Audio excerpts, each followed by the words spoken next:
হযরত আব্দুল্লাহ ইবনে জুবায়ের রাদিয়াল্লাহু তাআলা আনহু তিনি নিজে সাহাবী এবং একজন সাহাবীর পুত্র। তার পিতা জান্নাতের সুসংবাদ প্রাপ্ত 10 জনের মধ্যে অন্যতম। মা আসমা বিনতে আবু বকর সিদ্দিক রাদিয়াল্লাহু তাআলা আনহা। তার দাদি সুফিয়া রাসূল পাক সাল্লাল্লাহু আলাইহি সাল্লামের ফুফু। হযরত আব্দুল্লাহ ইবনে জুবায়ের রাদিয়াল্লাহু তাআলা আনহু ছিলেন হিজরতের পর মদিনায় জন্মগ্রহণকারী প্রথম মুসলিম। আসমা বিনতে আবু বকর সিদ্দিক রাদিয়াল্লাহু তাআলা আনহা ভীষণ ক্লান্ত পরিশ্রান্ত অবস্থায় মদিনায় এসে পৌঁছান। অন্যান্য মুহাজিরগণ হিজরতকালে শুধুমাত্র সফরের কষ্ট সহ্য করতে হয়েছিল, কিন্তু আসমা রাদিয়াল্লাহু তাআলা আনহার দুর্ভোগ ছিল আরো বেশি। সফরের ক্লান্তির সাথে তিনি গর্ভধারণের কষ্টও বহন করেছিলেন। তার কাফেলা মদিনার উপকণ্ঠে এসে পৌঁছার সাথে সাথে তার প্রসব বেদনা শুরু হয়ে যায় এবং রাসূল পাক সাল্লাল্লাহু আলাইহি সাল্লামের শহরে একটি পুত্র সন্তান প্রসব করেন। এই সন্তানের জন্মে মুসলিমদের মাঝে আনন্দের ফোয়ারা বয়ে যায়, কারণ ইহুদিরা এতদিন প্রচার করেছিল যে মুসলিমদের ঘরে আর কোনো সন্তান জন্ম নেবে না, কেননা প্রধান যাজক মদিনায় আগত মুহাজিরদের ওপর জাদু করেছে। এ জাদুর প্রভাবে তারা সকলে বন্ধায় পরিণত হয়েছে, সুতরাং তাদের ঘরে আর কোনো সন্তান ভূমিষ্ঠ হবে না। কিন্তু যখন এ ভাগ্যবান শিশুর ভূমিষ্ঠ হওয়ার সংবাদ ছড়িয়ে পড়ল, সাথে সাথে সমগ্র মদিনা তাকবীর তাহলিল ধ্বনিতে মুখরিত হয়ে উঠল। তারা একে অপরকে এ সুসংবাদ দিয়ে বলতে লাগল, ইহুদিরা মিথ্যা বলেছে, ইহুদিরা মিথ্যাচার করেছে। এই সৌভাগ্যবান নবজাতককে রাসূল পাক সাল্লাল্লাহু আলাইহি সাল্লামের কাছে নিয়ে যাওয়া হলে তিনি শিশুটিকে তার নিজের কোলে তুলে নেন। এরপর তিনি একটি আজওয়া খেজুর আনতে বললেন। খেজুরটি তিনি পবিত্র মুখে চিবিয়ে নরম করে ভাগ্যবান বাচ্চার মুখে দিয়ে দিলেন। তারপর তিনি তার নাম রাখলেন আব্দুল্লাহ, যা তার নানা আবু বকর সিদ্দিকের নাম, আর তার উপনাম রাখলেন আবু বকর, যা তার নানার উপনাম। এরপর রাসূল পাক সাল্লাল্লাহু আলাইহি সাল্লাম আবু বকর সিদ্দিক রাদিয়াল্লাহু তাআলা আনহুকে তার কানে আজান দেওয়ার নির্দেশ দিলেন। এভাবে এই সৌভাগ্যবান বাচ্চার মুখে সর্বপ্রথম প্রবেশ করল রাসূল পাক সাল্লাল্লাহু আলাইহি সাল্লামের লালা মোবারক, আর তার কর্ণকুহরে ঢুকে গেল আল্লাহর শ্রেষ্ঠত্বের বাণী। আব্দুল্লাহ ইবনে জুবায়ের রাদিয়াল্লাহু তাআলা আনহু বংশীয় সম্পর্কে এত বেশি সম্মানিত সম্ভ্রান্ত ব্যক্তিদের সঙ্গে মিলিত ছিলেন, যা অন্য লোকদের খুব কমই ছিল। তার পিতা জুবায়ের ইবনে আওয়াম রাদিয়াল্লাহু তাআলা আনহু ছিলেন রাসূল পাক সাল্লাল্লাহু আলাইহি সাল্লামের হাওয়ারি এবং আশারে মুবাশশিরিনদের একজন। তার মা আসমা বিনতে আবু বকর রাদিয়াল্লাহু তাআলা আনহা, যিনি হিজরতের সময় রাসূলুল্লাহ সাল্লাল্লাহু আলাইহি সাল্লামকে সহযোগিতা করার কারণে জাতুন নিতাকাইন উপাধি লাভ করেছিলেন। তার নানা ছিলেন রাসূলুল্লাহ সাল্লাল্লাহু আলাইহি সাল্লামের খলিফা হযরত আবু বকর সিদ্দিক রাদিয়াল্লাহু তাআলা আনহু। তার খালা ছিলেন রাসূলুল্লাহ সাল্লাল্লাহু আলাইহি সাল্লামের পুত পবিত্র সহধর্মিণী আয়েশা সিদ্দিকা রাদিয়াল্লাহু তাআলা আনহা। তার দাদি ছিলেন রাসূলুল্লাহ সাল্লাল্লাহু আলাইহি সাল্লামের ফুফু সাফিয়া বিনতে আব্দুল মুত্তালিব রাদিয়াল্লাহু তাআলা আনহা। তার বাবার ফুফু ছিলেন আরব নারীদের সর্দার খাদিজা বিনতে খুয়াইলিদ রাদিয়াল্লাহু তাআলা আনহা। সুতরাং ঈমানের মহিমার পরে বংশীয় মর্যাদার দিক দিয়ে এর থেকে উঁচু মর্যাদা আর কি আছে? আব্দুল্লাহ ইবনে জুবায়ের রাদিয়াল্লাহু তাআলা আনহু নবুয়ত গৃহে অঙ্কুরিত হন। পবিত্র নির্মল পরিবেশে বেড়ে ওঠেন, মহান আদর্শে আদর্শবান হয়ে ওঠেন। হযরত আয়েশা সিদ্দিকা রাদিয়াল্লাহু তাআলা আনহার নিকট রাসূল পাক সাল্লাল্লাহু আলাইহি সাল্লাম ও আবু বকরের পরে সবচেয়ে বেশি প্রিয়ভাজন ব্যক্তি ছিলেন হযরত আব্দুল্লাহ ইবনে জুবায়ের রাদিয়াল্লাহু তাআলা আনহু। আব্দুল্লাহ ইবনে জুবায়ের রাদিয়াল্লাহু তাআলা আনহু 7 বছর বয়সে উপনীত হলে তার পিতা তাকে রাসূল পাক সাল্লাল্লাহু আলাইহি সাল্লামের কাছে গিয়ে সর্বাবস্থায় শ্রবণ ও আনুগত্যের বায়াত গ্রহণ করতে নির্দেশ দিলেন। তখন তিনি রাসূলুল্লাহ সাল্লাল্লাহু আলাইহি সাল্লামের নিকট গমন করলেন। তার সাথে ছিল তাঁরই সমবয়সী বালক আব্দুল্লাহ ইবনে জাফর। রাসূলুল্লাহ সাল্লাল্লাহু আলাইহি সাল্লাম তাদেরকে বয়স্কদের ন্যায় বায়াত গ্রহণ করার জন্য এগিয়ে আসতে দেখে মুচকি হাসলেন এবং তাদের দিকে স্বীয় হস্ত মোবারক এগিয়ে দিয়ে তাদের বায়াত করালেন। আব্দুল্লাহ ইবনে জুবাইর রাদিয়াল্লাহু তাআলা আনহু সারা জীবন এ বায়াতের কথা স্মরণ রেখেছিলেন।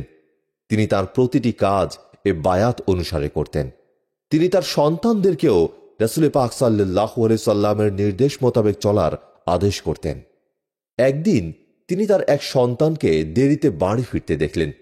বাড়িতে প্রবেশ করা মাত্রই তাকে জিজ্ঞাসা করলেন, হে বৎস, তুমি কোথায় ছিলে? উত্তরে তার ছেলে বললেন, আমি একদল লোককে পেয়েছি যাদের মতো উত্তম লোক আর আমি কখনো দেখিনি। তারা একত্রে বসে আল্লাহর জিকির করছিল। তাদেরই একজন উঁচু কণ্ঠে জিকির করতে করতে তার মুখে ফেনা চলে এলো এবং একসময় আল্লাহর ভয়ে ভীত হয়ে জ্ঞান হারিয়ে ফেলল। এ কারণে আমি আমার সারা দিন তাদের সাথেই কাটিয়ে দিলাম।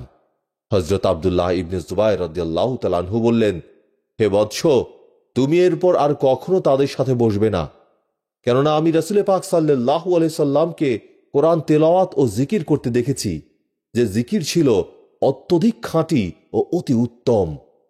যেমনি আমি আবু বকর সিদ্দিক, হযরত ওমর রাদিয়াল্লাহু তাআলা আনহু, হযরত ওসমান রাদিয়াল্লাহু তাআলা আনহু, হযরত আলী রাদিয়াল্লাহু তাআলা আনহুকে কোরআন তেলাওয়াত ও জিকির করতে দেখেছি, কিন্তু তাদের কারো এমন কিছু হতে দেখিনি। তোমার কি ধারণা, তুমি যাদেরকে দেখেছ তারা কি হযরত আবু বকর সিদ্দিক, হযরত ওমর ফারুক রাদিয়াল্লাহু তাআলা আনহু, হযরত ওসমান রাদিয়াল্লাহু তাআলা আনহু ও হযরত আলী রাদিয়াল্লাহু তাআলা আনহু থেকেও শ্রেষ্ঠ?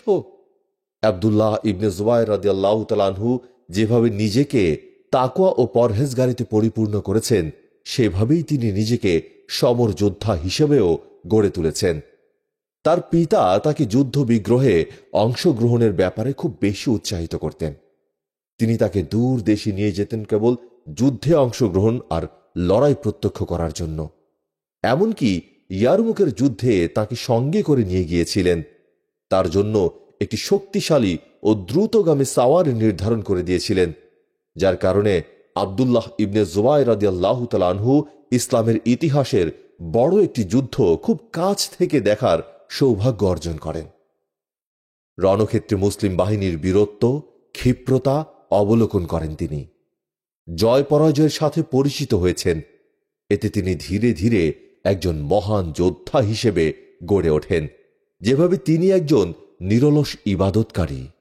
আব্দুল্লাহ ইবনে জুবাইর রাদিয়াল্লাহু তাআলা আনহু যেদিন থেকে অস্ত্র হাতে নিতে শিখেছেন, সেদিন থেকে তিনি প্রতিটি যুদ্ধে অংশগ্রহণ করেছিলেন। প্রতিটি যুদ্ধে তার অবদান ছিল উল্লেখ করার মতো। যেমন একটি উল্লেখযোগ্য হল, ওসমান রাদিয়াল্লাহু তাআলা আনহু মিশরের গভর্নরকে আফ্রিকা অভিযানে যাওয়ার অনুমতি দিলেন। তার নির্দেশ অনুযায়ী মুসলিম বাহিনী সে অভিমুখে রওনা হল। কিছুদিন পর খলিফার সাথে তাদের যোগাযোগ বিচ্ছিন্ন হয়ে যায়। ফলে খলিফা সেই সেনাদলটির ব্যাপারে দুশ্চিন্তাগ্রস্ত হয়ে পড়লেন। অতঃপর তাদের সংবাদ গ্রহণ ও সহায়তা প্রদানে আব্দুল্লাহ ইবনে জুবাইরের নেতৃত্বে একদল মুসলিম অশ্বারোহী প্রেরণ করেন। আব্দুল্লাহ ইবনে জুবাইর রাদিয়াল্লাহু তাআলা আনহু সে মুসলিম যোদ্ধা বাহিনীর সাক্ষাৎ লাভ করে তাদের অবস্থা সম্পর্কে অবগত হলেন। তিনি দেখতে পেলেন তারা প্রতিদিন সকাল থেকে দুপুর পর্যন্ত মুশরিক বাহিনীর সঙ্গে যুদ্ধ করে। তারপর অত্যাধিক তাপমাত্রা ও প্রচণ্ড ক্ষুধার কষ্টের কারণে উভয় বাহিনী বাকি সময় বিশ্রাম গ্রহণে তাঁবুতে ফিরে যায়। তৎক্ষণাৎ আব্দুল্লাহ ইবনে জুবাইর রাদিয়াল্লাহু তাআলা আনহু মুসলিম বাহিনীকে দুভাগে বিভক্ত হওয়ার পরামর্শ দিলেন। একটি বাহিনী দিনের প্রথম প্রহরে যুদ্ধে লিপ্ত হবে, অপর দলটি যুদ্ধ করবে দিনের দ্বিতীয় প্রহর থেকে। এতে উভয় দল বিশ্রাম নেওয়াকে ভাগাভাগি করে যুদ্ধ অব্যাহত রাখতে পারবে। ফলে শত্রু বাহিনী নিঃশ্বাস ফেলার সুযোগও পাবে না। তার এই সিদ্ধান্তে সেনাপতি খুব খুশি হলেন এবং তা বাস্তবায়নের নির্দেশ দিলেন, আর দায়িত্ব পদ থেকে নিজেকে অব্যাহতি দিয়ে নেতৃত্বের ভার স্বেচ্ছায় আব্দুল্লাহ ইবনে জুবাইরের হাতে তুলে দিলেন। অন্য দিনের মতো দু দলই যুদ্ধে লিপ্ত হয়ে গেল। দ্বিপ্রহরের মুহূর্ত ঘনিয়ে আসতেই শত্রু বাহিনী অন্যান্য দিনের মতো রণাঙ্গন থেকে ফিরে বিশ্রামে যেতে শুরু করে। কিন্তু তারা অবাক হয়ে দেখল একটি শক্তিশালী উদ্যমী প্রাণবন্ত মুসলিম সৈন্যবাহিনী তাদের যুদ্ধ চালিয়ে যাচ্ছে। আতঙ্ক তাদের মনকে গ্রাস করল। সৈন্যদের মাঝে বিশৃঙ্খলা সৃষ্টি হল এবং পরাজয়ের লক্ষণ দৃশ্যমান হতে লাগল। আব্দুল্লাহ ইবনে জুবায়ের রাদিয়াল্লাহু তাআলা আনহু এটিকে সুবর্ণ সুযোগ মনে করে তার বাহিনী থেকে ৩০ জন দক্ষ সৈন্য মনোনয়ন করে তাদেরকে বললেন, তোমরা আমার পেছনের দিকে খেয়াল রেখো আর দেখো আমি কি করছি। শত্রু সম্রাট ও সেনাপ্রধান জারজির ছাই বর্ণের একটি খচ্চরের পিঠে চড়ে আরোহণ করে তার সৈন্য শিবিরের মাঝামাঝি স্থানে অবস্থান করছিলেন। দুদল দাসী তার দুপাশে দাঁড়িয়ে ময়ূর পালক দিয়ে তাকে ছায়া দিচ্ছিল। আব্দুল্লাহ ইবনে জুবায়ের রাদিয়াল্লাহু তাআলা আনহু তার বাছাই করা সৈন্যদের বললেন, আমি যেখানে যাচ্ছি তোমরা আমায় অনুসরণ করো। প্রতারণামূলক কোনো আক্রমণ এলে তোমরা তা প্রতিহত করবে। তারপর তিনি সৈন্য সারির মাঝ দিয়ে সাহসী দৃঢ় চেতা ভঙ্গিতে দৃঢ় পদক্ষেপে এগোতে লাগলেন। লোকেরা মনে করল মুসলিমদের পক্ষ থেকে যুদ্ধবিরতি সম্পর্কিত আলোচনার জন্য কোনো দূত আগমন করছে, তাই তারাও জায়গা করে দিল। কিন্তু আব্দুল্লাহ ইবনে জুবায়ের তার নিকটবর্তী হতেই জারজির তার উদ্দেশ্য টের পেল এবং অনেকটা আতঙ্কিত হয়ে পালাতে শুরু করে। কিন্তু আব্দুল্লাহ ইবনে জুবায়ের রাদিয়াল্লাহু তাআলা আনহু তাকে ধরে ফেলেন এবং এমন সজোরে আঘাত করেন যে সে সাথে সাথে মাটিতে লুটিয়ে পড়ে। এবার আব্দুল্লাহ ইবনে জুবায়ের তার উপরে আরোহণ করে তাকে হত্যা করেন। তার মস্তক দেহ থেকে আলাদা করে বর্ষার অগ্রভাগে ঝুলিয়ে উচ্চকণ্ঠে তাকবীর ধ্বনি দিতে লাগলেন। মুসলিমরাও তার সাথে তাকবীর দিল। এতে মুসলিম বাহিনীর মনে উৎসাহ উদ্দীপনা আলোড়িত হল, আর শত্রু বাহিনীর অন্তরগুলো ভীতি আর আতঙ্কে পরিপূর্ণ হয়ে পড়ল। পরিশেষে তারা রণাঙ্গন ছেড়ে পালিয়ে গেল। আল্লাহ সুবহানাহু ওয়া তাআলা আব্দুল্লাহ ইবনে জুবায়ের রাদিয়াল্লাহু তাআলা আনহুকে অনেকভাবে সম্মানিত করেছেন। তার সকল গুণাবলীর ওপরে তিনি যেটি লাভ করেছিলেন তা হল তাকওয়ার উঁচু স্থান ও আত্মসংস্কারের পবিত্রতা। তিনি সর্বদা রাতের বেলা নামাজে কাটাতেন, দিনে রোজা রাখতেন এবং তার অন্তঃকরণ ছিল মসজিদের সাথে ঝুলানো। এ কারণে লোকজন তাকে মসজিদের কবুতর বলে ডাকত। প্রসিদ্ধ আছে তিনি তার জীবনের রাতগুলো ৩টি ভাগে ভাগ করেছিলেন। এমন রাত যা তিনি সকাল পর্যন্ত দাঁড়িয়ে নামাজ পড়ে কাটিয়ে দিতেন, আর কিছু রাতকে তিনি রুকু অবস্থায় কাটিয়ে দিতেন। এমনকি কখনো রুকু অবস্থায় সকাল হয়ে যেত, আবার কিছু রাত পুরোটাই তিনি সেজদায় অবস্থায় কাটিয়ে দিতেন। এমনকি কখনো সেজদা অবস্থায় সকাল হয়ে যেত। আব্দুল্লাহ ইবনে জুবায়ের রাদিয়াল্লাহু তাআলা আনহুর জীবনে এমন কিছু ঘটনা রয়েছে যা মুসলিমদের হৃদয়কে আলোড়িত করে, তাদের মনকে ঈমানের জ্যোতি দ্বারা আলোকিত করে। এমন একটি ঘটনার বর্ণনা করেন মুহাম্মদ ইবনে আব্দুল্লাহ আস-সাকাফি। তিনি বলেন, তালবিয়ার পূর্বের দিন আব্দুল্লাহ ইবনে জুবায়ের রাদিয়াল্লাহু তাআলা আনহু ইহরাম অবস্থায় আমাদের নিকট এলেন। তিনি তালবিয়া পাঠ করলেন। আমি এত সুন্দর ও মোহনীয় তালবিয়া ইতিপূর্বে কখনো শুনিনি। তারপর তিনি আল্লাহ তাআলার পূর্ণ প্রশংসা ও যথাযথ গুণগান ব্যক্ত করে বললেন, তোমরা পৃথিবীর প্রত্যন্ত অঞ্চল থেকে আল্লাহর মেহমান হয়ে এ স্থানে আগমন করেছ, সুতরাং আল্লাহ তাআলার উপর আবশ্যক তার অতিথিদেরকে সম্মানিত করা। আজ তোমরা যারা আল্লাহর নিকট কিছু চাওয়ার জন্য এসেছ, তারা মনে রেখো আল্লাহ সুবহানাহু ওয়া তাআলার নিকট প্রার্থনাকারী কখনো নিরাশ হয় না। তোমাদের কথাকে কাজে পরিণত করে তার সত্যায়ন করো, কেননা কাজ হচ্ছে কথার মূল কাঠামো। আর নিয়ত শুদ্ধ করো, নিয়ত শুদ্ধ করো, কারণ প্রতিটি কাজই নিয়তের উপর নির্ভরশীল। আল্লাহ আল্লাহ, তোমরা চলমান দিনগুলোর ব্যাপারে মনোযোগী হও। এগুলো এমন মহান দিবস যে সময়ে পাপ রাশি মার্জনা করা হয়। তারপর তিনি তালবিয়া পাঠ করলেন। লোকজনও তার সাথে সাথে তালবিয়া পাঠ করতে লাগল। মুহাম্মদ ইবনে আব্দুল্লাহ আস-সাকাফি বলেন, আমি মানুষকে সেদিনের মতো এত বেশি ক্রন্দন করতে আর কখনো দেখিনি। আব্দুল্লাহ ইবনে জুবায়ের মুয়াবিয়ার খেলাফতকে অস্বীকার করেননি। মুয়াবিয়ার মৃত্যুর পর আরববাসীগণ ইয়াজিদের কাছে বায়াত গ্রহণ করা শুরু করেন। সেই সময়েই আব্দুল্লাহ ইবনে জুবায়ের ও হযরত হুসাইন রাদিয়াল্লাহু তাআলা আনহু মদিনা ছেড়ে মক্কা চলে আসেন। হুসাইন রাদিয়াল্লাহু তাআলা আনহু পরবর্তীতে মক্কা ছেড়ে কুফা অভিমুখে রওনা দিলে কারবালার প্রান্তরে নৃশংসভাবে শহীদ হন। আব্দুল্লাহ এককভাবে মক্কার শাসনভার গ্রহণ করেন। ইয়াজিদ তাকে আনুগত্যের পত্র পাঠালেও তিনি তা প্রত্যাখ্যান করেন। মক্কা অবরোধ করা হলেও তা সফল হবার আগেই মৃত্যুবরণ করেন ইয়াজিদ।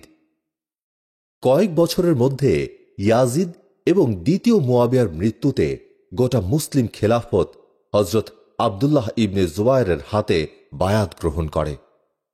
আব্দুল্লাহ ইবনে জুবায়ের এবার হেজাজ এবং পার্শ্ববর্তী এলাকার একচ্ছত্র নায়ক। মদিনা থেকে উমাইয়াদের বিতাড়িত করে নিজে প্রশাসক নিয়োগ দেন। বসরায় পত্র পাঠান। কুফায় নতুন ইমাম ও কর আদায়কারী নিযুক্ত করা হয়। কুফাবাসীও তার প্রতি আস্থা জ্ঞাপন করে। মিশর, আলজেরিয়া ও বসরাতে দূত পাঠালে তারা বায়াত গ্রহণ করে। ইয়ামেন এবং খোরাসানবাসীও বায়াত গ্রহণ করতে দেরি করেনি।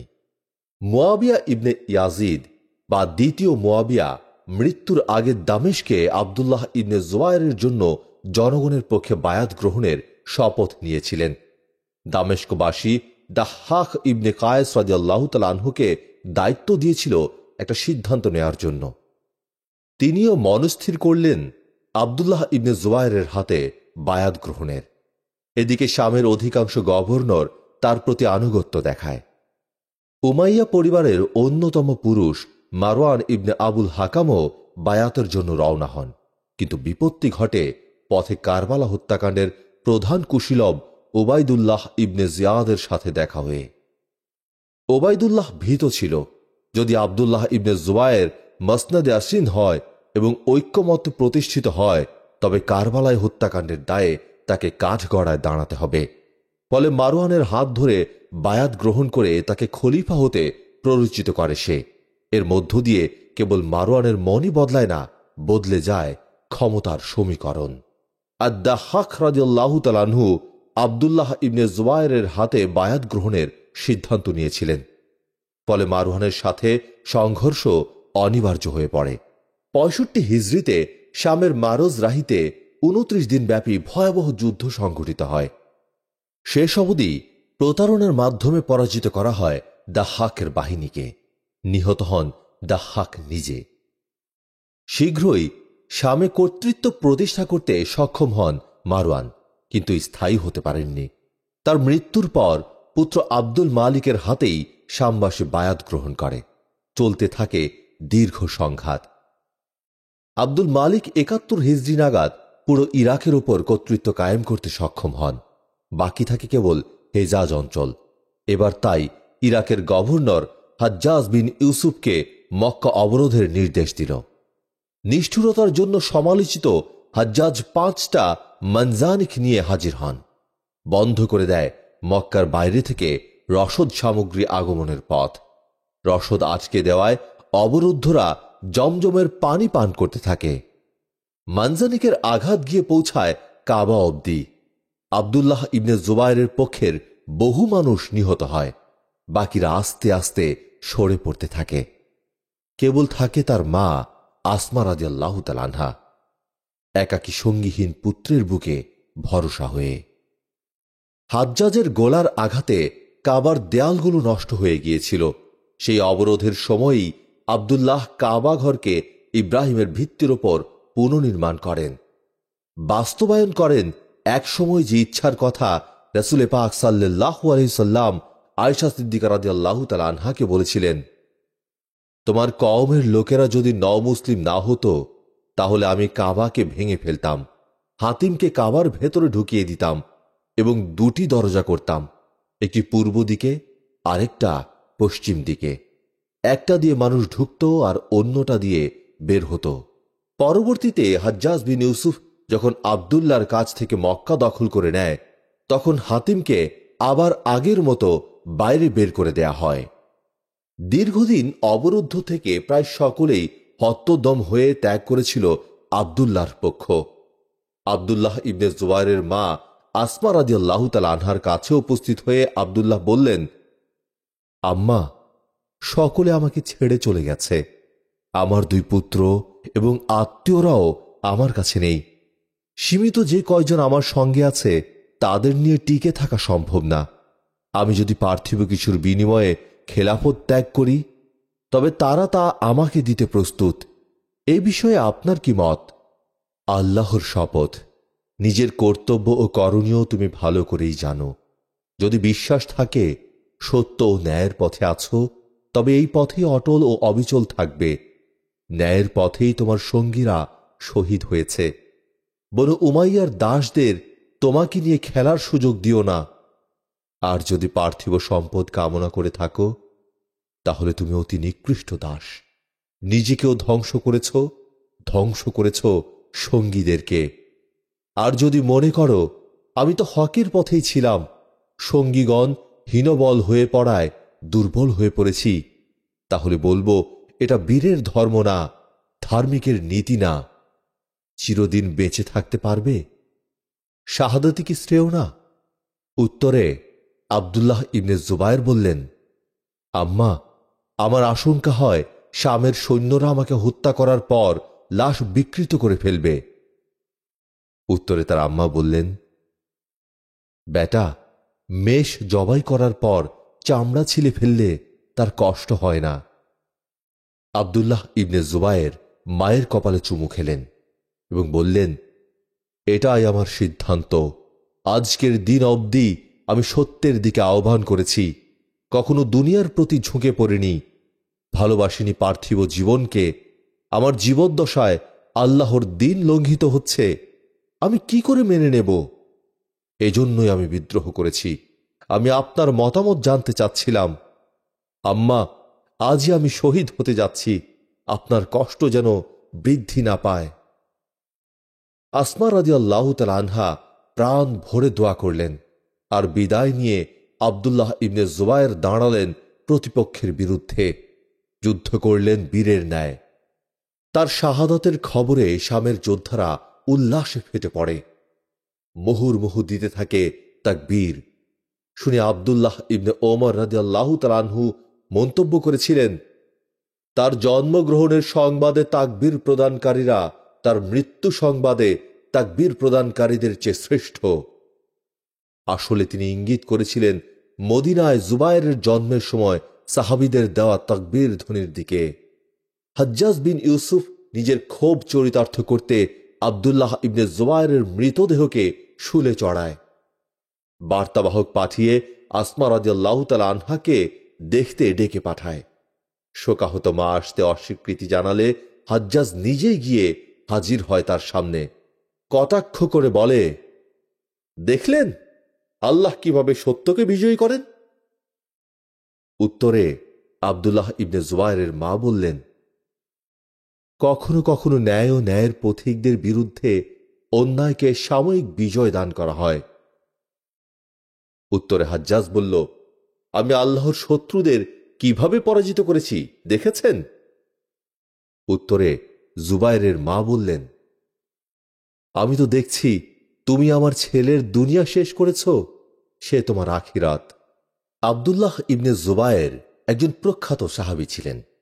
সরাসরি মহানবী হযরত মুহাম্মদ মুস্তাফা সাল্লাল্লাহু আলাইহি সাল্লাম থেকে বহু হাদিস বর্ণনা করেছেন পিতা জুবায়ের ইবনুল আওয়াম, সাহাবী ওমর রাদিয়াল্লাহু তাআলা আনহু এবং ওসমান রাদিয়াল্লাহু তাআলা আনহু এর থেকেও। তার থেকে হাদিস বর্ণনা করেছেন একদল তাবী। ইবনে আব্বাস রাদিয়াল্লাহু তাআলা আনহুকে একবার আব্দুল্লাহ ইবনে জুবায়ের সম্পর্কে প্রশ্ন করা হলে তিনি বলেন, আব্দুল্লাহ ছিলেন আল্লাহর কিতাবের পাঠকারী, সুন্নাত রাসূলের অনুসারী, আল্লাহর আনুগত্য ও ভয়ে গরমের সময়েও রোজা পালনকারী। তিনি ছিলেন রাসূল পাক সাল্লাল্লাহু আলাইহি সাল্লামের হাওয়ারির পুত্র। তার মা ছিলেন আবু বকর সিদ্দিক রাদিয়াল্লাহু তাআলা আনহু এর কন্যা। রাসূলের সহধর্মিণী আয়েশা সিদ্দিকা রাদিয়াল্লাহু তাআলা আনহা ছিলেন তার খালা। কাজেই আল্লাহ তাআলা যাকে অন্ধ করে দিয়েছেন, এমন ব্যক্তি ছাড়া কেউ আব্দুল্লাহ ইবনে জুবায়েরের মর্যাদা ভুলতে পারবে না।